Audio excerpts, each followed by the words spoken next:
Assalamualaikum warahmatullahi taala wabarakatuh. Di padang dataran Salam, setiap pagi sedikit masa kita melakukan riadah supaya sihat, mudah-mudahan dengan izinnya. Hari ini saya nak cakap perkara yang pernah saya sebut pada tahun 2020, lama dah. Dan saya suka cerita ni. Dia adalah salah satu tonggak Neuro-Linguistic Programming. Ia adalah pasal repo. Segala-gala hidup ini repo. Repo ni sebenarnya apa? Repo ni kunci dia bagaimana kita meningkatkan komunikasi. Bagaimana komunikasi kita menjadi sangat berkesan. Sebab apa berkesan? Hanya dengan repo kita sentiasa boleh meyakinkan orang, kita sentiasa boleh memberi kepercayaan orang, kita sentiasa dipercayai. Begitu juga pada masa yang sama, repo yang baik dari seseorang menyebabkan kita sentiasa boleh dipengaruhi, menyebabkan kita sentiasa yakin dengannya, dan menyebabkan kita sentiasa yakin dengan mereka. Apa itu repo? Secara prinsipnya, repo adalah bagaimana kita mengurangkan perbezaan fikiran ataupun perbezaan wayang minda, perbezaan persepsi. Walaupun perbezaan itu tak wujud, tapi kita tidak pernah meraihkan perbezaan tersebut selain dari kebersamaan. Kita sentiasa berusaha meminimalkan perbezaan tersebut supaya komunikasi sangat berkesan. Saudara-saudari sekalian, kalau jumpa orang, semualah. Kalau jumpa orang, jangan sekali-kali kita meraihkan perbezaan kita. Teraihkanlah kebersamaan. Barulah dialog dan perbualan kita sangat baik. Jadi salah satu caranya bagaimana meningkatkan repo adalah menghormati orang. Menghormati banyaklah. Menghormati perasaan orang, jangan sekali-kali merendah-rendahkan orang. Menghormati, meraihkan pandangan orang, jangan sekali-kali menidakkan pandangan orang. Sentiasa mencipta satu perasaan yang sentiasa dihormati.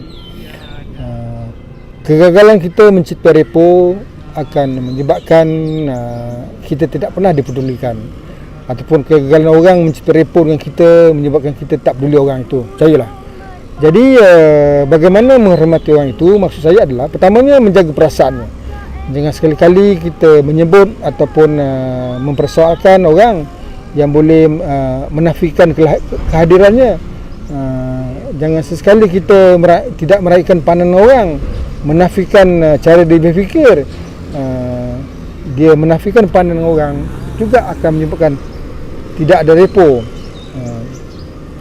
Kalau kita tidak peduli perasaan orang, tidak peduli pandangan orang, tidak peduli orang pun, pasti menyebabkan repo gagal dan koyak. Bila tiada repo, tidak adalah lagi perhubungan antara kita manusia. Salah satu ciri sikap kita menjaga perhubungan dengan orang. Saudara-saudara sekalian, menghormati perasaan ini adalah satu kumpulan hidup. Bagaimana kita mahu dihormati, begitu juga orang mahu dihormati. Dia adalah peringkat ketiga dalam kumpulan hidup dalam hierarki Maslow. Esteem, menjaga harga diri. Kita sentiasa mahukan kita dihargai. Pada masa sama, kita mestilah menghormati orang. Semua orang macam tu. Sebab apa? Kalau kita tak menghormati orang, orang tak hormat kita. Bila tidak dihormati, maka tiadalah repo. Bila tiada repo, tidak berkesanlah komunikasi. Cakaplah panjang-panjang pun, tidak ada apa yang dimaksud dalam fikirannya selain daripada distortion, deletion dan generalization. Saya pula cakap putih ni. Saudara-saudara sekalian, kita mesti meraihkan pandangan orang. Bila meraihkan pandangan orang, bukan bermakna setuju. Kita meraihkan perbezaan. Supaya dengan meraihkan perbezaan, kita menyebabkan lebih faham. Kita lebih faham bila kita meraihkan perbezaan tersebut. Sebab ada perkara-perkara kita tak nampak. Jadi perbezaan itu adalah apa yang kita nampak. Tidak pernah sama sekali bila meraihkan orang kita salah, ataupun tidak pernah kita diraihkan perbezaan pandang kita menyebabkan kita salah. Tidak. Semua orang sentiasa mencipta dan melakukan berdasarkan wayang minda terbaik. Tidak ada manusia dan dunia ini termasuk orang gila bertindak atas yang tidak terbaik. Orang gila pun bertindak itulah terbaik kepadanya. Jadi apa itu? Kita mesti sentiasa melakukan menghormati apa juga pandang orang, sebab itu adalah terbaik kepadanya. mungkin kebetulan tidak kepada kita. Jadi sebenarnya saudara-saudara sekalian, repo ini menyebabkan orang tidak pernah terasing. Kita pun kalau ada mempunyai repo dengan orang, kita pun tidak terasing. Bagaimana kita menghormati orang, kita tidak pernah merasakan diri kita terasing. Kita sentiasa berusaha repo, sentiasa kita berusaha mendekatkan orang yang jauh, bukan sekali-sekali menjauhkan orang yang dekat kita. Repo adalah pasal keterangkuman, inclusiveness, engage, bercakap dengan orang sentiasa dekat dengan kita. Tidak pernah dia mata ke kita, telinga mengarah kita, tapi hatinya ke lain. Kalau ada repo, insyaAllah anak-anak, kalau kita berjaya mencipta repo dengan anak, dia akan mendengar kita dengan tekun. Cubalah tak peduli anak-anak, tak peduli cakap kita pun. Jadi repo ini sudah tentulah meraihkan semua kehadiran orang semua penting. Tidak ada orang yang menempang dalam perbincangan. Kalau sesekali tidak repo dengan seseorang, dia mula merasakan dia hanya menumpang. Terpakailah lagu Saripah ini, susah hidup menumpang ni. Rasa seperti tidak ada kehendak hati yang boleh diutarakan, tidak ada ruang untuk menyuarakan pandangan.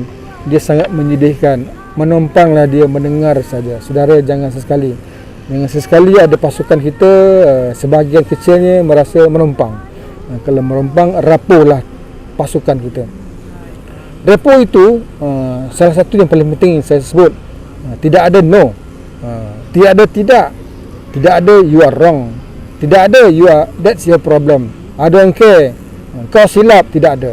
Dia sentiasa menyebabkan perhubungan kita koyak. Percayalah, cakap dengan bini no, makan masa juga dia nak kembali semula seperti biasa. Saudara-saudara sekalian, jadi sebab semua orang mestilah meraihkan, saya ulanglah, meraihkan pandangan ketika itu.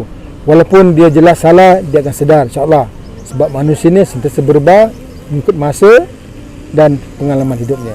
Janganlah sampai nanti dia tidak dipedulikan, sentiasa tidak diindahkan, macam melukut tepi gantang lah. Sekali kita merasa seperti melukut, tidak bergunalah kita dalam persatuan itu.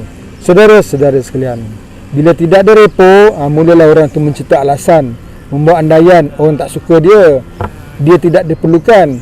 Walaupun itu ciptaan yang dicipta dalam mindanya, tapi itulah realiti yang sedang dialaminya. Walaupun the map is not the territory, the map itulah yang dirujuknya. Dia tidak pernah diendahkan. Bila tidak pernah diendahkan, habislah tuan. Tak ada, nanti kita juga akan tidak diendahkan. Akhir sekali. Orang yang berjaya adalah orang yang berjaya mencipta repo, sentiasa meraihkan orang. Ibu bapa, guru, majikan, pegawai, atasan. Kenapa dia berkesan? Walaupun selepas perkhidmatan, sebab sentiasa mencipta repo yang baik, sentiasa menghormati orang. Dia bukan kerana hierarki dan pangkat, dia sentiasa menghormati orang siapa saja, pada bila-bila masa saja dan pada ketika apa pun. Jadi sentiasalah kita menghormati orang, apatah lagi orang yang lebih tua.